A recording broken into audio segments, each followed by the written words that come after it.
আসসালামু আলাইকুম। আমার প্রাণপ্রিয় কলিজার ভাইরা, কে কেমন আছেন, কে কোন প্রান্ত থেকে আমাদের ভিডিওটা দেখছেন, আশা করি সবাই ভালো আছেন। আমিও ভালো আছি আপনাদের দুয়ার বরকত নিয়ে। তো আসলে অবশেষে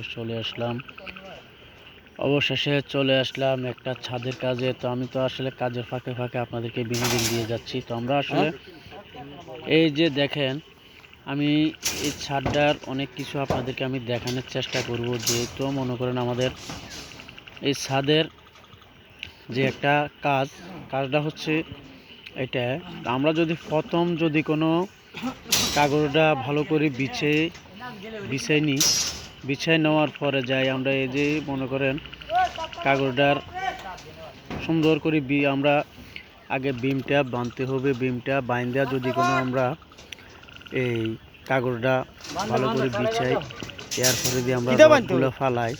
তো রডগুলো যখন আমরা ফালামো, রডগুলো ফালানোর পরে দিয়ে যখন আমরা বাঁধবো, বাঁধার পরে আমরা যখন ছাদের কাজ আরম্ভ করব, আসলে আমাদের কি জানেন, কাগজটা দেওয়ার উদ্দেশ্য হচ্ছে যে ছাদের নিচে দিয়ে যে অনেকগুলো কিছু সিট থাকে, মনে করেন সব সিট তো আর ভালো থাকে না। সিটগুলো আসলে কিছু সিট সেদা থাকে, থাকে, মানে এখান দিয়ে পানি পড়ে, ওইখান দিয়ে পানি পড়ে। তারপর ওই পানিটা হচ্ছে কি, যেমন ওই পানিটা হচ্ছে মনে করেন আপনাদের